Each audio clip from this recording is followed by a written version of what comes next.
So hi guys, అందరూ ఎలా ఉన్నారు? ఆషాఢ మాసం అయితే వచ్చేసింది కదా, అందరూ గోరింటాకు పెట్టుకున్నారా అన్నది కామెంట్లో చెప్పేయండి.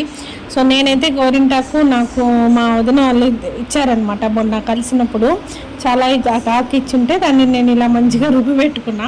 బట్ నైట్ టైమ్స్ కన్నా ఆఫ్టర్నూన్ ఇలా డే టైం పెట్టుకుంటే గోరింటాకు కొంచెం మనకి జలుబు చేయకుండా ఉంటుందన్నమాట. సో ఇంకా నేను సండే కాబట్టి ఇంకేం వర్క్ ఉండదు, ఆ రోజు ఆఫ్టర్నూన్ ఇలాగ నేను పెట్టుకున్నా. బట్ కార్తీక్ పెట్టడానికి ట్రై చేశాడు, రాలేదు. సో నేను మళ్ళీ మంచిగా హ్యాండ్ వాష్ చేసుకొని ఇలా పెట్టుకున్నాను అనమాట. అండ్ మీరందరూ ఎవ్రీ ఆషాఢ మాసం గోరింటాకు పెట్టుకుంటారా లేదా అనేది కామెంట్లో చెప్పేయండి. సో అండ్ ఇంకొకటి నెక్స్ట్ ఒక మంచి లాగ్ అయితే రాబోతుంది, లాంగ్ వీడియో. సో దాన్ని కూడా మీరు మార్నింగ్ నేను అప్లోడ్ చేస్తాను, చూసేయండి. సో మీరు ఎలా అనిపించింది వీడియో అనేది కామెంట్లో చెప్పేయండి. అండ్ చూసారా, నేను పెట్టుకున్న ఒక 1.5 hour అలా పెట్టుకున్నాక మళ్ళీ కొంచెం ఇలా పండింది అనమాట. పర్లే బాగానే పండింది. So please do subscribe and like. Bye guys.